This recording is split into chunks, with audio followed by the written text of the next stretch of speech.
They always insisted she was too small to matter, and Derek Salazar made sure everyone heard him loud and clear.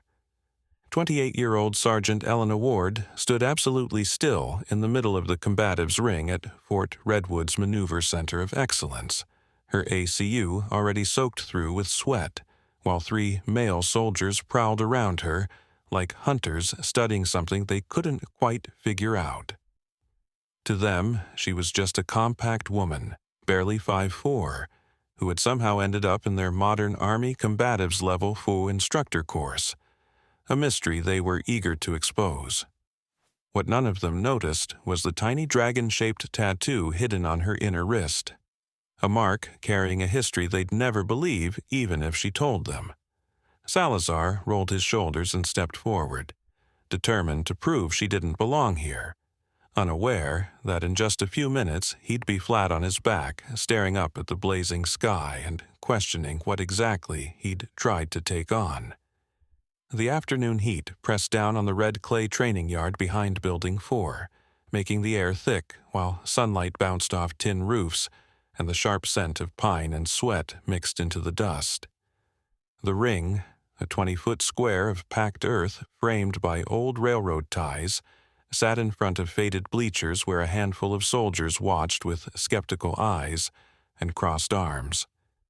Elena stood near the eastern edge, boots rooted, hands relaxed, moving with the calm efficiency of someone who understood that every unnecessary motion could cost you something you couldn't afford to lose.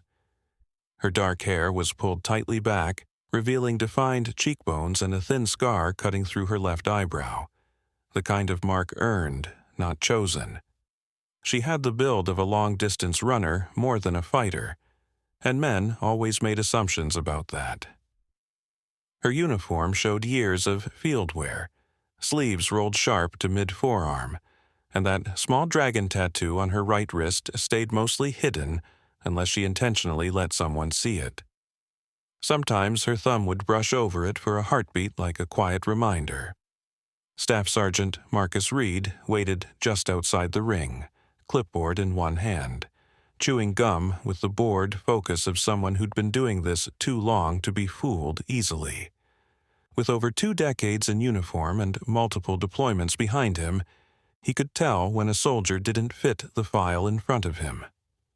Elena's record listed basic infantry work, a 2019 Afghanistan deployment, and then months of classified entries no one talked about. Reed had tried asking once. She had simply smiled and changed the subject. Across from her stood Staff Sergeant Derek Salazar and his buddies, Sergeant First Class Brent Novak, and Specialist Liam Carter. Salazar was 6'2", and built like the gym was his natural habitat, proud of his Level 3 certification and his Ranger tab, strutting like he owned every patch of ground he stepped on. Novak was shorter and stockier, the kind who followed muscle and loud voices. Carter, barely 22, watched everything with that nervous aggression new soldiers often confused with real skill. They'd been circling Elena since the morning formation, tossing comments just loud enough to sting while pretending innocence. Salazar kept calling her some kind of diversity pick.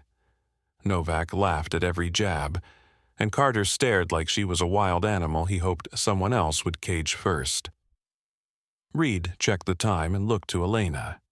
She met his eyes and gave a single nod, nothing in her expression showing fear, anger, or anything at all, really. Just readiness. Salazar cracked his knuckles, stepped onto the dirt, and the match began. Elena Ward grew up in Cleveland's old cast corridor, a place where broken streetlights stretched the nights out and distant sirens acted like the neighborhood's lullaby. Her father, Oleg Ward, a Ukrainian immigrant and former GRU Spetsnaz operator from the Soviet years, never really separated himself from the world he'd once lived in. He worked long shifts on the line at a Ford stamping plant, but every evening in their dim basement he taught his daughter a very different set of skills. Elena learned how to move silently, how to read shifts in posture like sentences, how to understand that real violence wasn't born from anger, but from angles, leverage, and knowing exactly where to apply pressure. At 13, she was cornered behind her school by 3 older boys, and 10 minutes later Oleg found her standing over one with a broken nose while the other 2 hobbled away. He didn't scold her. He simply looked at her and said in his thick accent, "You have a gift, but a gift without discipline becomes only destruction."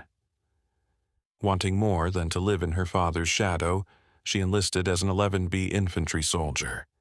Basic at Fort Redwood passed without much difficulty, and infantry OSUTI felt less challenging than she'd expected, but her real trial came during her 2019 deployment to Afghanistan.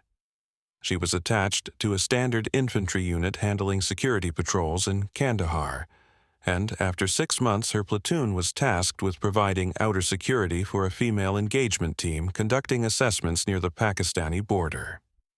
The FET's mission was straightforward: speak to local women, gather intelligence male soldiers couldn't access, and build trust. Watching them work opened Elena's eyes to a dimension of conflict she had never been taught to navigate. Then came the night everything shifted. Her element was hit during a movement between compounds, a rushed ambush, sloppy but devastating. Their interpreter took a round through the throat in the first seconds, and Staff Sergeant Harper, the team leader, dropped next when an RPG detonated a few meters away, ripping through her thigh and tearing open her femoral artery. The medic was trapped behind a wall under crossfire. Elena, 4th in the security stack, reacted before thinking. Low, crawling across open ground, using narrow irrigation ditches for cover as rounds cracked overhead. She reached Harper, saw the arterial spray, and slapped a tourniquet on while lying flat, shielding her with her own body. Harper stayed conscious, eyes wide, bleeding hard through the tourniquet, while Elena kept pressure with one hand and fired back with the other, burning through 3 magazines as the air filled with dust, noise, and the metallic smell of blood. Air support arrived 9 minutes later. The medic reached them a minute and a half after that. Harper survived the flight to Bagram. The interpreter didn't. 3 weeks later, during a routine resupply, Major Rowan pulled Elena aside after reviewing helmet cam footage. He told her she'd done something even seasoned soldiers struggled to accomplish, then asked if she'd ever considered a different line of work. She agreed before he could finish the question. What followed was a program no one publicly acknowledged, run by people whose names never appeared on rosters, designed to train women for missions the conventional army couldn't execute. They called it Operation Artemis.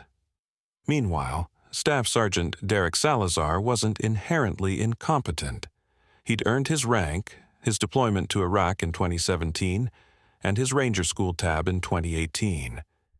But somewhere between proving himself and guarding his status, he began viewing the Army as a zero-sum board where anything gained by someone unlike him must have been taken from someone like him. For Derek Salazar, every opportunity given to someone who didn't resemble him felt like something stolen, and when he saw Elena Ward's name listed for the Mass EP Level 4 instructor course, he quietly decided he'd prove she had no place there. It began with little things: remarks in the dining hall about quotas and social experiments, offhand jokes during morning PT about needing different fitness standards. Her silence only fueled him. To Salazar, a quiet woman read like weakness, and weakness begged to be challenged. 4 days earlier, during paired grappling drills, Elena had been helping Specialist Lee Wilson, a soft-spoken kid from Montana who genuinely wanted to improve, guiding him through a modified arm-drag setup and explaining how angles mattered more than brute force. Salazar watched from the sidelines, jaw tight, and afterward marched straight to Staff Sergeant Marcus Reed with a formal complaint, accusing her of teaching unauthorized techniques and endangering soldiers by introducing bad habits. Reed checked the curriculum and told him everything Elena demonstrated was doctrinally sound. Salazar's face had flushed with anger. The following day, during controlled sparring, he rotated into her bracket and immediately ignored every rule. Progressive resistance, tapping on submission, maintaining partner safety. He slammed his weight onto her, locked a guillotine choke, and kept cranking long after she tapped, forcing Reed to physically drag him off. Elena rose, touched her throat, and stayed silent, not out of fear, but out of assessment. That evening, Salazar pulled Brent Novak and Liam Carter into the day room, pitching a 3-on-1 training demonstration he claimed would reveal the truth about lowered standards and what happened when politics outweighed combat readiness. Novak agreed instantly, the natural follower he'd always been. Carter needed more convincing, but Salazar fed him talk about warrior culture and protecting the integrity of the army until the younger soldier finally nodded. By midnight, the three of them believed they were doing something noble.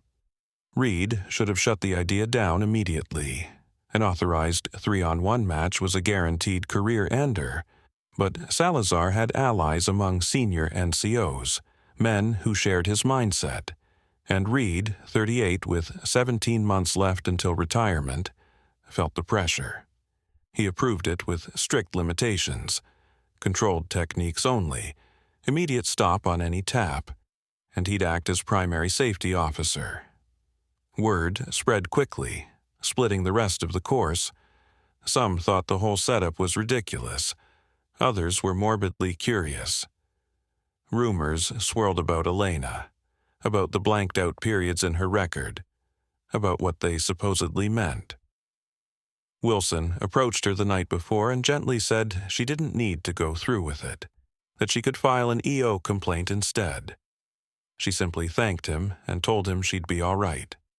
And the morning of the match, Salazar stood in front of a fogged barracks mirror, throwing slow punches at his reflection, convincing himself he was defending the army itself. Brent Novak had pushed himself through so many push-ups his arms were shaking, while Liam Carter sat on his bunk with one leg bouncing uncontrollably, caught somewhere between excitement and doubt. None of them had the faintest idea what they were walking into. None of them understood that Elena Ward had already fought this battle 100 times in her head, and she had won every single version of it. That night she sat alone in her barracks room, the lights off, the old window unit rattling weakly against the thick Georgia humidity. Her roommate was gone for the weekend, leaving the space silent except for the distant echo of a drill sergeant running some poor soldier through remedial PT out in the darkness. She didn't sleep.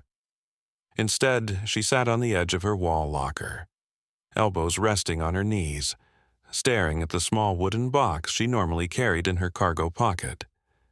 Inside were Staff Sergeant Harper's dog tags, not the pair Harper wore, but the spare set kept in her personal effects, the ones her family had given to Elena after the funeral.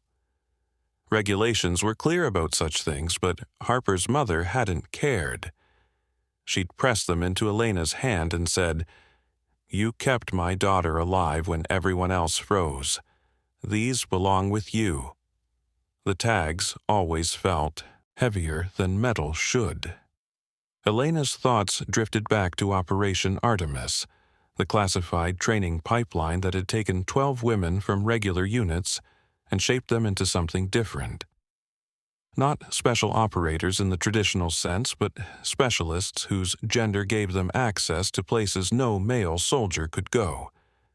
They trained at an unmarked compound outside Fort Bragg, learning close-quarters combat from Israeli instructors, cultural engagement from former CIA officers, trauma medicine from Ranger-qualified PAs.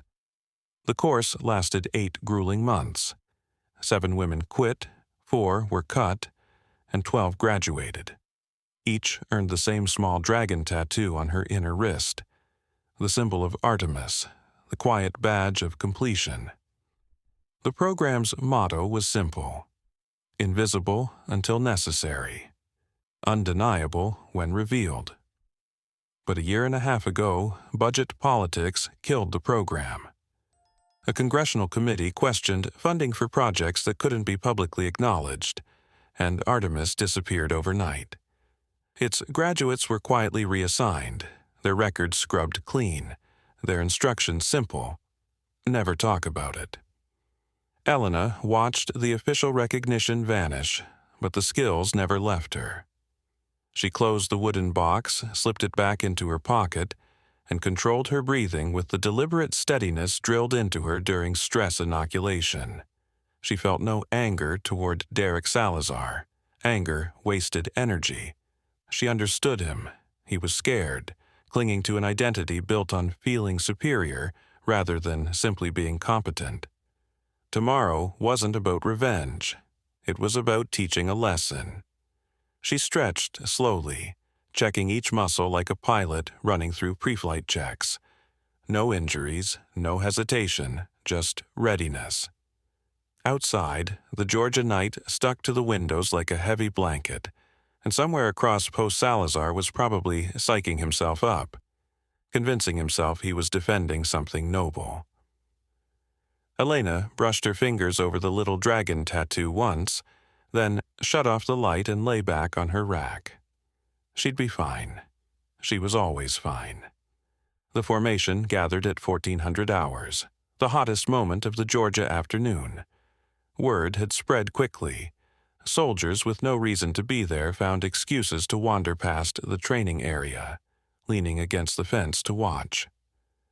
Staff Sergeant Marcus Reed waited at the ring's edge, whistle hanging from his neck, his expression carefully unreadable. Salazar marched in first, flanked by Novak and Carter, all three wearing matching PT shirts and identical hard-set expressions like fighters stepping into an arena. Novak bounced lightly on his toes, while Carter tried to look confident but kept darting nervous glances at the gathering crowd. Elena entered alone, no theatrics, no bravado. She simply stepped over the old railroad tie marking the boundary and moved to the center, settling into a neutral stance, feet shoulder-width apart, hands relaxed at her sides, weight centered and calm. Her expression stayed completely blank as Marcus Reed reviewed the rules of final time. This was a controlled training evolution. Every technique had to prioritize partner safety. A tap, verbal submission, or his whistle meant an immediate stop, and anyone who ignored that would be pulled from the course and face disciplinary action. His stare lingered pointedly on Derek Salazar, who locked his jaw and nodded. Reed turned to Elena Ward, and she gave a small nod in return. The whistle's shrill note cut through the heat, and Salazar lunged instantly, trying to crush her with sheer size before she could react. He dropped for a double-leg takedown, head down and arms reaching, but Elena pivoted just enough and his own momentum carried him straight past her into nothing. Before he could regain balance, she latched onto his back, one arm threaded beneath his armpit, her other hand gripping his belt, and used his drive to slam him into the dirt. Brent Novak charged in, and Elena released Salazar not out of mercy but strategy, rolling clear and rising as Novak swung a wild hook that she slipped with ease. Sliding inside his reach, she executed a clean Osoto-gari sweep that sent him crashing down, the impact knocking a groan from his lungs loud enough to reach the bleachers. Liam Carter rushed from her left, arms reaching for a body lock, but she sensed him before she saw him, dropped low, and drove her shoulder into his midsection just below the ribs, sending him stumbling and coughing. Salazar scrambled up again, breathing heavily, fury burning behind his eyes. This time he approached slower, trying to secure grips and use his wrestling background to muscle her down. He managed to lock a collar tie and started forcing her backward, convinced he finally had control. Right up until she broke his grip, turned at the perfect angle, and used his own pressure to throw him with a lateral drop, landing in top position. Her knee pinned his chest while she secured a Kimura grip on his arm, not applying pressure, simply demonstrating that she owned the position and the outcome. He should have tapped. Instead, he tried to brute force his way out, attempting a bridge, but she flowed with him, smoothly taking his back, sinking one hook and then another as her arm slid beneath his chin into a textbook rear naked choke setup. She didn't tighten it. She didn't need to. The danger was obvious. Reed stepped forward as if ready to call it, but Elena released the position on her own and rolled away, making her point without inflicting damage. And that pattern repeated for 2.5 relentless minutes. 3 frustrated men lunging, grabbing, scrambling to trap a woman who moved like air, always just beyond where they expected her to be. No wasted effort, no showmanship, just pure technique, timing, and understanding of human mechanics that erased any advantage of size. Salazar limped from a swept ankle. Novak's nose was bleeding from an accidental elbow during a scramble, and Carter was on all fours, chest heaving, arms trembling. Elena stood calm in the center of the ring, soaked in sweat but breathing controlled, waiting. Then a commanding voice sliced through the tension. Staff Sergeant Reed, hold this formation. Colonel Daniel Harlow strode through the fence gate, his command sergeant major and another senior NCO right behind him, and the atmosphere shifted instantly. Every soldier in the area snapped to attention as Colonel Daniel Harlow stepped through the gate, his expression making it painfully clear that someone was about to receive a lesson they wouldn't forget. Harlow, 51 years old, a lifelong Special Forces officer with 4 combat deployments and a reputation for uncompromising integrity, carried himself in a way that made people move without being told. When he spoke, they listened, and right now his eyes were locked on Derek Salazar with the kind of cold focus that ended careers. He told the formation to take a knee, his voice calm and almost casual. Yet everyone rushed to obey. Salazar dropped down, chest heaving, his face caught between confusion and dread. Brent Novak and Liam Carter knelt beside him. Elena Ward stayed standing until Harlow gave her a specific nod. Then she knelt with the rest. Harlow positioned himself at the edge of the ring, hands clasped behind his back, and began speaking in a steady tone that carried effortlessly.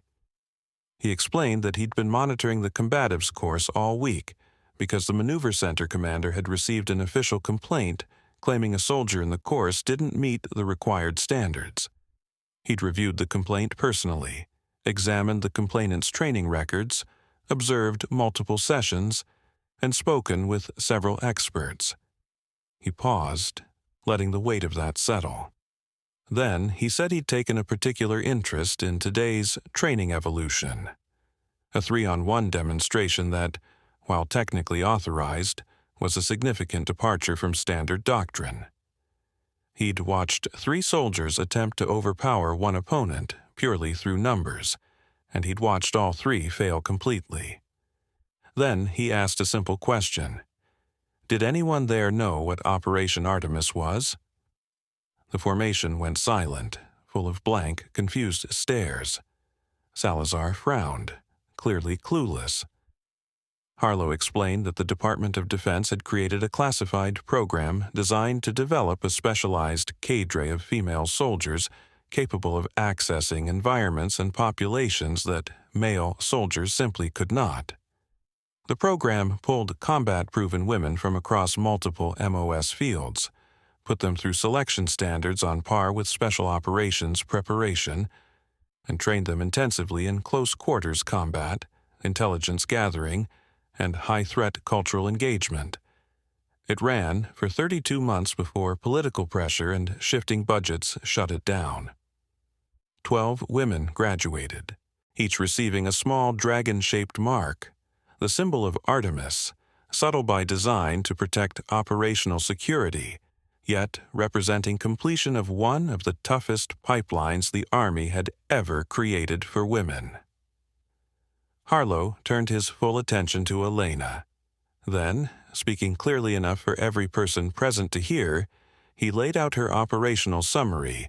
Sergeant Elena Ward, 8 years of service, deployed to Afghanistan in 2020 with 2nd Battalion, 87th Infantry Regiment. Selected for Operation Artemis based on exceptional combat performance supporting FET operations. Completed the 8-month advanced training course at Fort Bragg. Graduated 4th in her class. Specialized in close quarters combat, high-value target support operations, and trauma medicine. And, after the program's dissolution, voluntarily requested assignment to MACP instructor development in order to train the next generation of soldiers. Harlow allowed the weight of his words to land like incoming artillery. Derek Salazar had gone pale. Brent Novak stared into the dirt, and Liam Carter looked ready to vomit. Harlow continued, explaining that Sergeant Elena Ward's hand-to-hand proficiency tested at a Special Forces operator level, that she held instructor credentials in 3 different martial arts, and that her evaluations from Artemis instructors, soldiers with more combat experience than everyone present combined, described her as one of the most naturally gifted fighters they had ever trained. Then he lowered his voice to a near whisper and asked Salazar a second question. "So tell me, Staff Sergeant, after what you just witnessed in that ring, do you still think Sergeant Ward doesn't meet the standards for this course?" Salazar's mouth opened and closed, struggling, but no sound came out. Harlow straightened, told Marcus Reed to secure the training area and report to his office. He informed Salazar, Novak, and Carter that they would receive official counseling statements and their actions would be reviewed by the brigade commander. Then, looking at Elena with a subtle shift in expression, he told her to carry on. The formation dispersed quietly, everyone processing what they had seen. Salazar remained seated in the dirt long after they were gone, staring off blankly as the reality of his mistake finally hit him. 5 days later, Salazar received a General Officer Memorandum of reprimand and reassignment orders to Fort Cavazos, pending a formal investigation into safety violations. Novak was issued a written counseling and mandatory retraining on professional conduct. Carter received the same and was immediately removed from the advanced course, sent back to his line unit. The paperwork came through the official channels, but no one doubted it was Harlow's decision. 2 days after the incident, Reed found Elena near the training pit, watching a new group run through basic grappling drills. He approached slowly, admitting he should have stopped things. Earlier, recognized what Salazar was trying to set up protected her better. Elena met his concern with calm, steady eyes and told him, "You couldn't have stopped it." He needed to learn the lesson himself. They all did. Reed asked if she still wanted to complete the instructor course. She didn't even hesitate. Yes.